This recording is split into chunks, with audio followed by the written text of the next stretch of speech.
हरिओम आदेश आदेश। मैं ओगड़ कालूराम, सुल्तानपुरा भीलवाड़ा, राजस्थान। सर्वप्रथम मैं मेरी सभी माताओं, बहनों, भाइयों, गुरुओं, गुरु भाइयों को तहे दिल से बारंबार प्रणाम करता हूँ। जाने अनजाने भूल में अगर कुछ गलती हो जाए तो हमारे को क्षमा करें। हम कभी भी अंधविश्वास नहीं फैलाते हैं, ना ही कभी भी हम किसी को गुमराह करते हैं। हम यूट्यूब चैनल के माध्यम से लोगों को जानकारी देते हैं ताकि लोग घर बैठे अपनी समस्या का समाधान कर सकें। हमारे यूट्यूब चैनल के जो भी टोने टोटके, यंत्र तंत्र मंत्र, जो भी आप कोई भी भगत अगर करना चाहते हो तो ध्यान से करें। अगर आप कोई हमारे यूट्यूब चैनल के टोने टोटके, तंत्र मंत्र, यंत्र करते हो, अगर उसमें आपको कोई लाभ या हानि होगी तो उसका जिम्मेदार आप स्वयं खुद होंगे, हमारा कोई भी जिम्मेदारी नहीं है। तो यूट्यूब चैनल के टोने टोटके को ध्यान से करें, ना समझ में आए तो किसी का परामर्श अवश्य लें। दूसरी बात कि हमको हमारे गुरु महाराज पर अत्यंत पूर्ण विश्वास और श्रद्धा और आस्था है, तो हम हमारे गुरु महाराज की असीम कृपा से लोगों का कल्याण करते हैं और तरह तरह की बीमारी का समाधान करते हैं। हमारा यूट्यूब चैनल एक आस्था और विश्वास के आधार पर चलता है। हमारे यूट्यूब चैनल के माध्यम में कोई भी गलत वीडियो नहीं डालते हैं, जो सच होता है वही वीडियो हम डालते हैं। तो कभी भी हमारे यूट्यूब चैनल के टोने टोटके अगर करते हो, उसमें अगर आपको लाभ या हानि हो गई है तो हमारा जिम्मेदारी कदापि नहीं रहेगा, वो आपका खुद स्वयं का जिम्मेदारी रहेगा। हरिओम आदेश आदेश आदेश।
हरिओम आदेश आदेश। मैं उगड़ कालूराम, सुल्तानपुरा भीलवाड़ा, राजस्थान।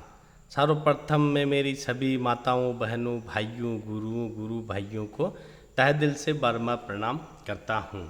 जाने अनजाने भूल में कुछ गलती हो जाए तो हमारे को क्षमा करें। आज हम आपको बताएंगे कि भगवान शिव भोले के 5 अवतार कैसे हुए और कौन से कल्प में हुए हैं, यानी शिव जी के 5 अवतार कौन से कल्प में हुए हैं और कैसे हुए हैं। तो ध्यान से सुनिए। पहले मैं 5 अवतारों के नाम बता देता हूँ आपको, ध्यान से सुनिए। वैसे तो शिव जी के सर्वेश्वर शिव के कल्पांतरों में असंख्य अवतार हुए थे, यानी भगवान भोलेनाथ के कई हजार असंख्य, जिसका कोई गिनती भी नहीं है, इतने अवतार हुए थे। लेकिन जितनी जानकारी मेरे को है उतनी जानकारी मैं आपको बता रहा हूँ। शिव जी के 5 अवतार थे: सद्योजात, वामदेव, तत्पुरुष, अघोर और ईशान। ये 5 अवतार थे। अब ये कौन से कल्प में हुए और कैसे हुए उसके बारे में आपको बताता हूँ। जो ध्यान से सुनिए, आपको पूरी जानकारी प्राप्त हो जाएगी। 19वां कल्प जब आया था, जो श्वेत लोहित नाम से विख्यात था, उसमें शिव जी का सद्योजात नामक अवतार हुआ था। वह उनका प्रथम अवतार कहलाता है। उस कल्प में जब परब्रह्मा का ध्यान कर रहे थे, उसी समय एक श्वेत और लोहित वर्णमाला शिखाधारी कुमार उत्पन्न हुआ। उसे देखकर ब्रह्मा ने मन ही मन सोच विचार किया। जब उन्हें यह ज्ञात हो गया कि यह पुरुष पर ब्रह्म रूपी परमेश्वर है। तब उन्होंने अंजलि बांधकर उसकी वंदना की। फिर जब भुवनेश्वर ब्रह्मा को पता लग गया कि ये सद्योजात कुमार शिव ही हैं, तब उन्हें महान हर्ष हुआ। वे अपनी सद्बुद्धि से बारंबार उस परब्रह्मा का चिंतन करने लगे। ब्रह्मा जी ध्यान कर ही रहे थे कि वहाँ श्वेत वर्ण वाले 4 यशस्वी कुमार प्रकट हुए। वे परमोत्कृष्ट ज्ञान संपन्न तथा परब्रह्मा के स्वरूप थे। उनके नाम थे सुनंद, नंदन, विश्वनंद और उपनंदन। ये सब के सब महात्मा थे और ब्रह्मा जी के शिष्य थे। इनसे वह ब्रह्मलोक व्याप्त हो गया। तदनंतर सद्योजात रूप से प्रकट हुए परमेश्वर शिव ने परम प्रसन्न होकर ब्रह्मा को ज्ञान तथा सृष्टि रचना की शक्ति प्रदान की। यह सद्योजात नामक पहला अवतार हुआ था जो 19वें कल्प में हुआ था। अब दूसरा है रक्त नाम से प्रसिद्ध 20वां कल्प आया। उस कल्प में ब्रह्मा जी ने रक्त वर्ण का शरीर धारण किया था। जिस समय ब्रह्मा जी पुत्र की कामना से ध्यान कर रहे थे, उसी समय उनसे एक पुत्र प्रकट हुआ। उसके शरीर पर लाल रंग की माला और लाल ही वस्त्र शोभा पा रहे थे। उसके नेत्र भी लाल थे। वह आभूषण भी लाल रंग की धारण किए हुआ था। उस महान आत्मबल से संपन्न कुमार को देखकर ब्रह्मा जी ध्यानस्थ हो गए थे। जब उन्हें ज्ञात हो गया कि यह वामदेव शिव है, तब उन्होंने हाथ जोड़कर उस कुमार को प्रणाम किया। तत्पश्चात उनके वीरजा, विवाह, विशोक और विश्वभावन नाम के 4 पुत्र उत्पन्न हुए थे, जो सभी लाल वस्त्र धारण किए हुए थे। तब वामदेव रूपधारी परमेश्वर शंभु ने प्रसन्न होकर ब्रह्मा को ज्ञान तथा सृष्टि रचना की शक्ति प्रदान की थी। यह वामदेव नामक दूसरा अवतार हुआ है। इसके बाद 21वां कल्प आया जो पितवासा नाम से कहा जाता था।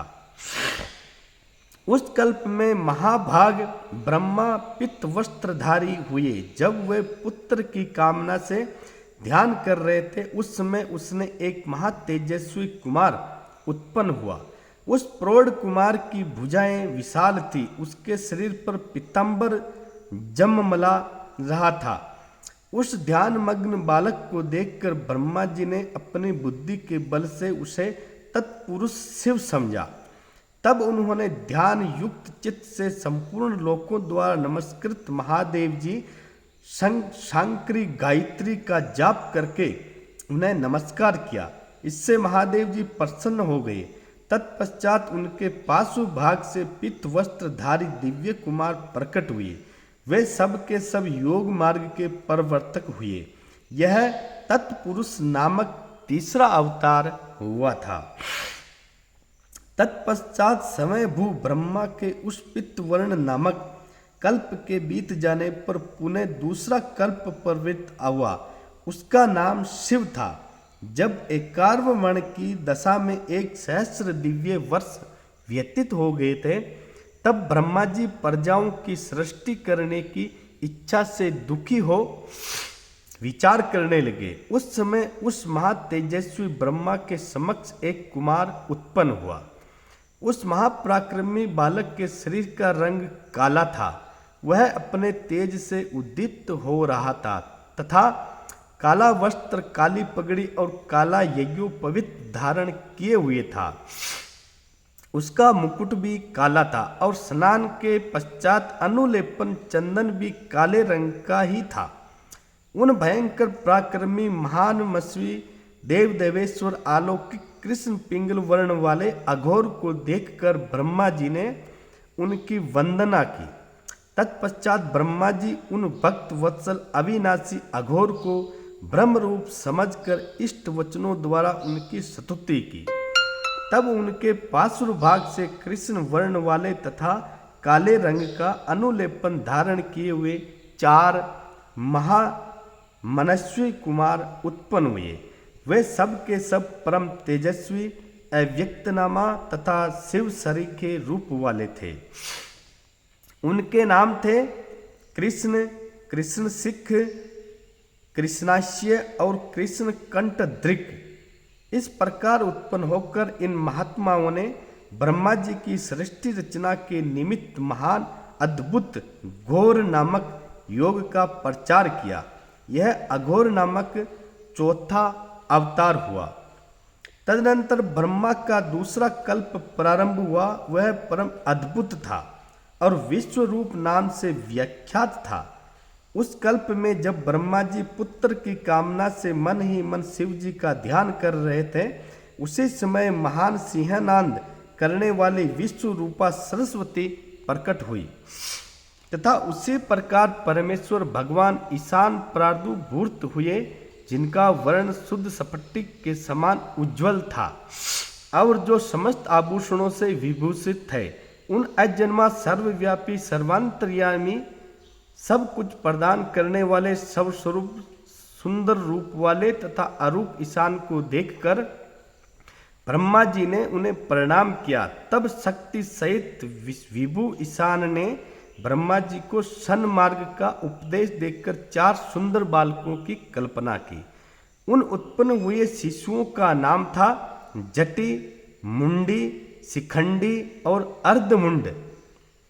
ये योगानुसार सदधर्म का पालन करके योग गति को प्राप्त हो गए थे। ये ईशान नामक 5वां अवतार हुआ था। तो ये जो 5 अवतारों का मैंने आपको नाम बताया था, एक बार वापस नाम बता देता हूँ। पहला है सद्योजात और दूसरा है अघोर और तीसरा है वामदेव, चौथा है तत्पुरुष और ईशान। तो ये 5 अवतार और कौन से कल्प में इसका विकास अवतार हुआ था और कौन कौन से इसके नाम थे, वो मैंने आपको आज बताए थे। तो महेश्वर की ईशान, पुरुष, गौर, वामदेव और ब्रह्मा, ये 5 मूर्तियां विशेष रूप से प्रसिद्ध है।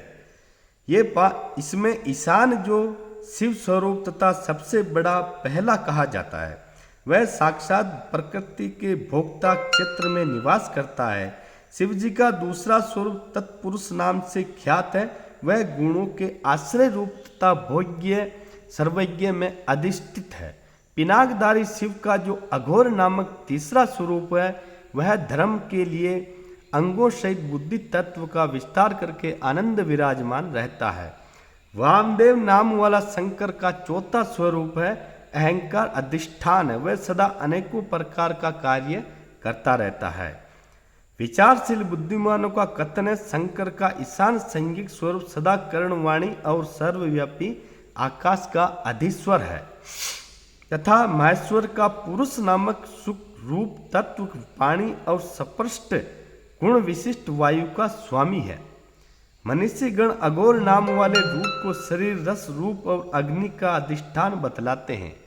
शंकर जी का वामदेव संगीत स्वरूप रसना, पायु, रस और जल का स्वामी कहा जाता है।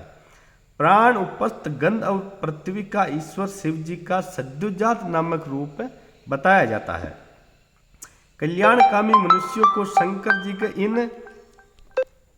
जी के इन स्वरूपों की सदा प्रयत्न पूर्वक वंदना करनी चाहिए, क्योंकि ये श्रेय प्राप्ति में एकमात्र हेतु है।